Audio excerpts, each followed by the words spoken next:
Gentlemen, where the hell are we in this show? We're about ready to have some actual talent on the show. We're running way long, and our producer's like, stand up comedian, bring him on up. Okay, here we go. What's that? Oh, he needs the mic? Yeah. Why don't I bring us on over here then? Yeah.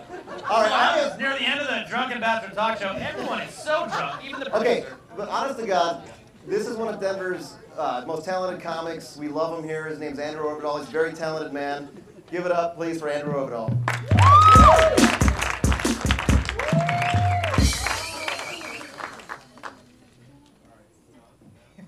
Is it? There we go. See? We require our stand-ups to turn on their own Cool, mics. no problem. I was hoping you would just like throw it out to me like a relay race or something. How about a round of applause for Eric and Michael? These two lovable goofballs, huh? I don't even bother to put that in there because we'll probably turn it off on accident. All right, terrific. A well-oiled machine. A well-oiled machine. It's so tight. Seamless. It's so tight. That's our tagline, seamless. What's next? The end of the show. Have you all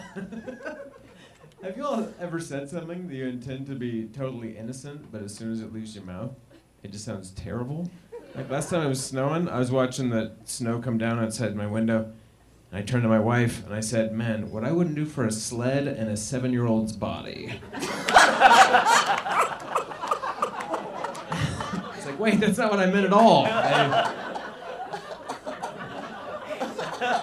I just need the sled, and I've got a bad back. I was on the receiving end of one of those. I was doing comedy in Las Vegas, and I was staying at the same hotel that I was doing comedy in. And I'll preface this story by saying I never get recognized for doing comedy ever, at any point. So one afternoon, I'm out in the swimming pool. I'm just swimming around, having a good time. And this strange dude paddles by me, and he stops, and he goes, "Hey, you were great last night." And everybody in the pool area turns and looks. I'm like, "Oh, a couple of sweeties." And like I said, I never get recognized for doing comedy, so even I was confused. I'm like, what did I do last night? Like, I know I was drinking pretty heavy. Oh, the comedy show. Thanks, dude. He's like, "Oh, you did a comedy show too?" It was a busy night. Busy night. I had a show in the mountains recently, which went terribly. That's not the point of that story. But I realized I've lived in Denver pretty much all my life. I've driven in the mountains a lot. I've never gotten to see a semi-truck hit one of those runaway truck ramps. I want to see that so badly. It has to be as awesome as it is in my imagination, right? The brakes are on fire, the thing's just barreling down the hill. Like, what the fuck? It's that gravel like a gray whale breaching the ocean or something. It has to be awesome. I was like, hey, why don't I just pack like a picnic lunch and hang out next to the ramp? Sooner or later, one's gonna hit, right? And then I'll be there, prime spot. I'm trying to imagine how pissed that trucker would be getting out of his cab, walking back down that hill, just ruined his truck, probably lost his job. I'm down there with half a sandwich. Like, that was awesome. That was incredible. I taped the whole thing. I put it on YouTube. It'll be worth it. How about a round of applause for Jay? That was awesome. The play-by-plays? I need time to do a play-by-play for my comedy or something. Orvedahl tells a joke, mediocre response, adds a tag, gets a little physical, goofy? No? Nothing. All right.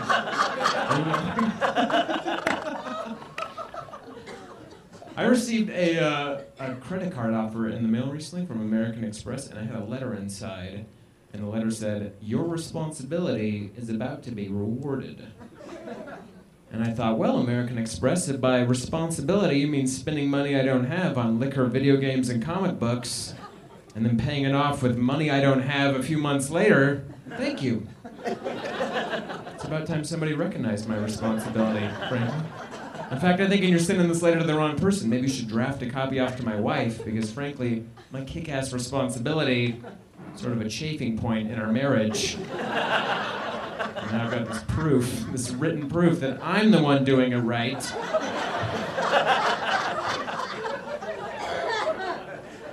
My little brother's getting married next year, and he asked me for advice, like I'm the Duke of marriage or something. I've been married like 3 years, and the only tip I could give him, and I think this is a valid tip, was to get rid of his video games, to get rid of his Xbox 360, because that shit is not a marriage tool.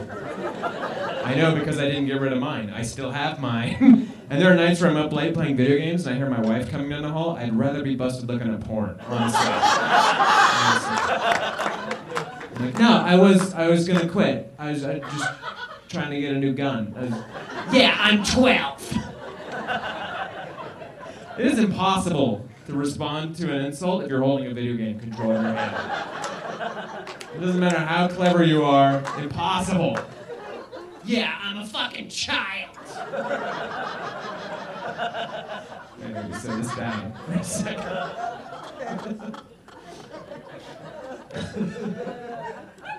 I was in a bar recently, and they have a new product called Patron Black. Have you seen this? It's tequila, Patron tequila, and coffee mixed together. For the first and hopefully last time, if there's any booze that you don't want any extra alertness on, it has to be tequila, right? I just lost a fist fight to a parking meter, and I have a couple hours to figure out where that argument turned on me. Thanks, Patron Black. I'll be wide awake for this vibrant puke session later tonight. I'm just gonna remember every detail. Just crystal clear. Man, that was terrible. Don't drive drunk tonight. That's my free PSA for you all. That's a terrible thing to do. If you have to drive drunk, if it's like your thing or whatever, do it during the day when nobody's gonna notice. Right? Triple lane change with no signal, par for the course, drunkie. Come on over. During the day, you're not a drunk driver, you're just another terrible driver. That's weird, right? Like at night, if somebody does like the smallest infraction, driving in front of you, you're like, look at this drunk piece of shit. But during the day, you're like, oh, they're probably texting and driving. For some reason, when the sun goes down, everybody just automatically gets drunk. Then you pass them and they're driving with like a dog on their lap or something. You're like, okay, that's cool. That's understandable. All right. Tax time's coming up pretty soon, and as a comedian, I'm not ashamed to say, I make a little money now and then, you know? $25 here, $42 there, it adds up. And that shit's not taxed, so I have to write stuff off, you know? So, last year, I got smart. I went to Office Depot, got some manila envelopes, wrote receipts on one, tacked it up on my wall. Last week, I pulled that down and opened it up. One fucking receipt for manila envelopes. No bullshit. No bullshit. Thanks for having me on. Thanks for letting me show up.